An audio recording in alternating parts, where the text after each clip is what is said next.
नमस्कार, आप सुन रहे हैं आत्मा की बात, जहां हर शब्द सत्य की एक किरण बनकर चमकता है। आज की आत्मा उस महान योद्धा की है जिसने जीवन का सबसे भयंकर युद्ध अपने भाग्य से लड़ा। वो योद्धा जिसने सूर्य को पिता कहा, पर समाज ने उसे सिर्फ सूत पुत्र कहकर ठुकरा दिया। उसका नाम था कर्ण। जी हां, कर्ण, जिसका जन्म ही एक रहस्य था, एक चमत्कार था और एक अभिशाप भी था। आइए शुरू से चलते हैं उस कहानी की ओर जो सदियों से लोगों के दिलों में बसती है, जो अन्याय के खिलाफ संघर्ष की मिसाल है, जो दानवीरता की सबसे बड़ी गाथा है, जो मित्रता के धर्म की सबसे ऊंची मीनार है।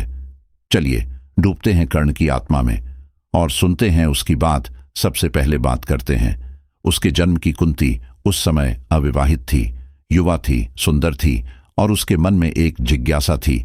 उसने सुना था कि कोई मंत्र है जिससे देवता को पुकारा जा सकता है। उसने मंत्र पढ़ा और सूर्यदेव प्रकट हुए। सूर्य का तेज इतना प्रचंड था कि कुंती डर गई, पर सूर्य ने कहा कि जो हो गया सो हो गया, अब एक बालक जन्म लेगा। कुंती घबरा गई, क्योंकि उस समय समाज में अविवाहित मां का बच्चा होना सबसे बड़ा कलंक था। कुंती ने बालक को जन्म दिया। वो बालक चमकते कवच और कुंडल पहने था, जैसे सूर्य का ही अंश हो, धरती पर उतरा हो। उसकी आंखें सूर्य की तरह तेज थीं, उसकी त्वचा सोने की तरह चमक रही थी। पर कुंती ने डर के मारे उसे एक टोकरी में रखा और गंगा नदी में बहा दिया। नदी की लहरें टोकरी को ले गईं और कुंती रोती रही, पर समाज के डर ने उसकी ममता को दबा दिया। यही था कर्ण का पहला अभिशाप। मां का त्याग। टोकरी बहती गई और एक सारथी अधिरथ और उसकी पत्नी राधा के पास पहुंची। अधिरथ नदी किनारे घोड़ा नहला रहा था। उसने टोकरी देखी, बालक को उठाया। राधा ने उसे गोद में लिया और कहा, ये हमारा बेटा है, हम इसे पालेंगे पोसेंगे। नाम रखा कर्ण, क्योंकि उसके कान कुंडल से चमक रहे थे। राधा और अधिरथ ने उसे अपना लिया, पर समाज ने नहीं। समाज ने कहा, ये सूत पुत्र है, सारथी का बेटा है, ये क्षत्रिय नहीं बन सकता, ये राजा नहीं बन सकता, ये योद्धा नहीं बन सकता। कर्ण बचपन से ही सुनता रहा, सूत पुत्र, सूत पुत्र। पर उसके अंदर सूर्य का तेज था।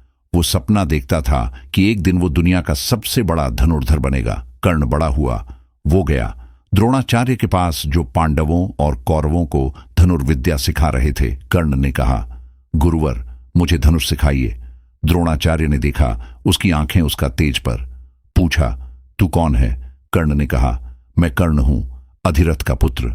द्रोणाचार्य ने कहा, धनुर्विद्या क्षत्रियों का अधिकार है, तू सूत पुत्र है, तुझे नहीं सिखाऊंगा। कर्ण को अपमान सहना पड़ा, पर उसने हार नहीं मानी। वो चला गया परशुराम के पास। परशुराम जो ब्राह्मणों के गुरु थे, जो क्षत्रियों से नाराज थे। कर्ण ने कहा, मैं ब्राह्मण हूं, मुझे शिक्षा दीजिए। परशुराम ने देखा उसका तेज, उसकी लगन और शिक्षा शुरू कर दी। कर्ण दिन रात मेहनत करता था। वो इतना कुशल हो गया कि पृथ्वी पर उसका कोई मुकाबला नहीं था। वो बन गया सबसे बड़ा धनुर्धर, पर सत्य छिप नहीं सकता। एक दिन परशुराम विश्राम कर रहे थे। उनका सिर कर्ण की जांघ पर था। तभी एक बिच्छू आया और कर्ण की जांघ काटने लगा। दर्द असहनीय था, रक्त बहने लगा, पर कर्ण चुप रहा। उसने सोचा, गुरु की नींद टूटनी नहीं चाहिए। परशुराम जागे, देखा रक्त बह रहा है। कहा, यह दर्द कोई ब्राह्मण नहीं सह सकता, केवल क्षत्रिय सह सकता है। तू कौन है? कर्ण ने सत्य बता दिया। परशुराम क्रोधित हुए। कहा, तूने झूठ बोला, इसलिए श्राप देता हूं। जिस दिन तुझे अपने ज्ञान की सबसे ज्यादा जरूरत होगी, उस दिन तुझे सब भूल जाएगा। यह था दूसरा श्राप, जो बाद में कर्ण की मृत्यु का कारण बना। कर्ण लौटा, पर उसका तेज कम नहीं हुआ। वो दानवीर था। उसकी दानवीरता की चर्चा हर जगह थी। एक दिन इंद्रदेव भेष बदले, भिखारी बनकर आए। कहा, मुझे कुछ दान दो। कर्ण ने कहा, जो चाहिए मांग लो। इंद्र ने कहा, तेरे कवच कुंडल चाहिए। कर्ण जानता था कि ये कवच कुंडल उसके जन्म से हैं, ये उसकी रक्षा करते हैं, पर उसने बिना सोचे कवच कुंडल उतार दिए और दे दिए। इंद्र हैरान रह गए। कहा, तूने अपनी जान दे दी? कर्ण ने कहा, दानवीर का धर्म है, जो मांगे वो देना, चाहे अपनी जान ही क्यों न देनी पड़े। ये थी कर्ण की दानवीरता, जो उसे अमर बना गई। फिर आया महाभारत का समय। कौरव और पांडवों में युद्ध की तैयारी हो रही थी। दुर्योधन ने कर्ण को अपना मित्र बनाया। जब सबने कर्ण को ठुकराया, दुर्योधन ने कहा, तू मेरा भाई है, तू अंग देश का राजा बनेगा। कर्ण ने दुर्योधन की मित्रता को अपना धर्म मान लिया। वो दुर्योधन के साथ खड़ा रहा, चाहे गलत हो या सही, क्योंकि कर्ण का धर्म था कृतज्ञता। जो उसे स्वीकार करे उसके लिए जान दे दे। युद्ध शुरू हुआ।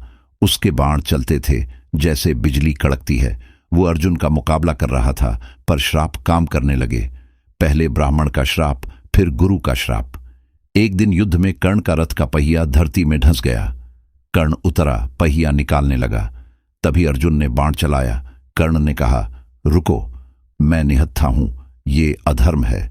कृष्ण ने कहा, कर्ण, जीवन में न्याय कहां है? तूने द्रौपदी का अपमान किया, अभिमन्यु की हत्या में हिस्सा लिया, अब न्याय की बात करता है। कर्ण चुप रहा और अर्जुन का बाण उसके सीने में धंस गया।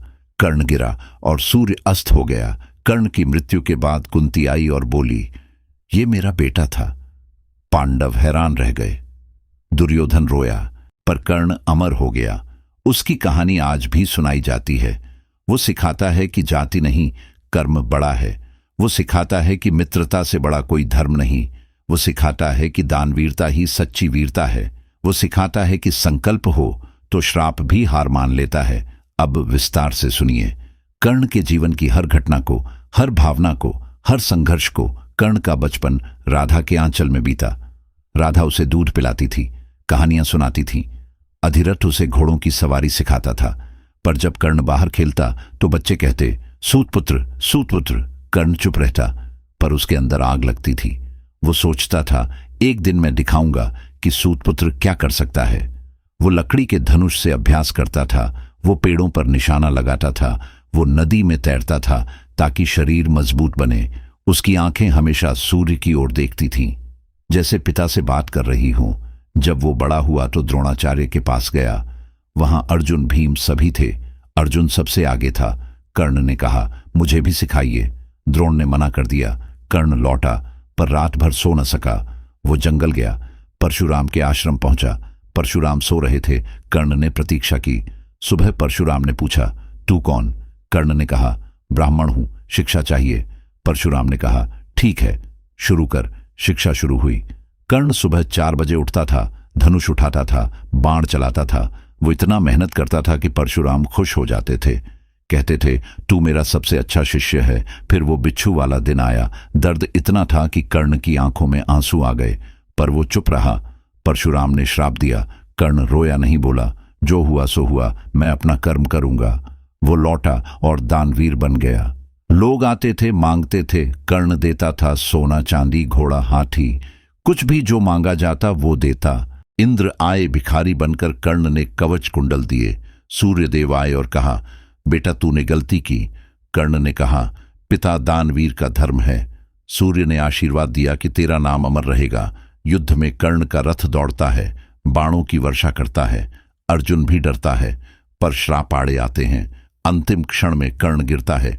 सूर्य ढलता है। कुंती रोती है। पांडव पछताते हैं। दुर्योधन चीखता है, पर कर्ण शांत मुस्कान के साथ चला जाता है। युद्ध में कर्ण ने अभिमन्यु को मारा, पर वो अधर्म था। कर्ण जानता था, पर मित्रता के लिए किया। अंत में जब रथ धंसा, कर्ण ने कृष्ण से कहा, न्याय कहां है? कृष्ण ने कहा, कर्ण तूने भी अन्याय किया, अब सहन कर। कर्ण मुस्कुराया और मृत्यु को गले लगा लिया। कर्ण की कहानी खत्म नहीं होती, वो आज भी जीवित है। हर उस इंसान में जो मित्र के लिए जान दे देता है, हर उस इंसान में जो दान करता है बिना कुछ सोचे, कर्ण अमर है। आत्मा की बात में आज हमने सुनी कर्ण की कहानी। अगली बार मिलेंगे एक नई आत्मा के साथ। तब तक याद रखिए, कर्म बड़ा है, जाति नहीं, मित्रता बड्डी है। धर्म नहीं, दान बड़ा है। स्वार्थ नहीं, संकल्प बड़ा है। श्राप नहीं। नमस्कार। कर्ण की आत्मा कहती है, मैं हारा नहीं, मैं जीता। मैंने धर्म निभाया, मैंने मित्रता निभाई, मैंने दान दिया, मैंने संकल्प दिखाया। ये है कर्ण की पूरी कहानी। आत्मा की बात यहीं समाप्त नहीं होती। कर्ण की आत्मा हमेशा बोलती रहेगी, हमेशा प्रेरणा देती रहेगी। अगर ये कहानी आपके दिल को छू गई, अगर कर्ण का तेज आपको प्रेरित कर गया, तो इस आत्मा की बात को लाइक कीजिए, सब्सक्राइब कीजिए और बेल आइकन दबाना न भूलिए, ताकि हर नई आत्मा की कहानी सीधे आपके पास पहुंचे। मिलते हैं अगले एपिसोड में एक नई रूह के साथ। तब तक याद रखिए, कर्म बड़ा है, जाति नहीं। नमस्कार।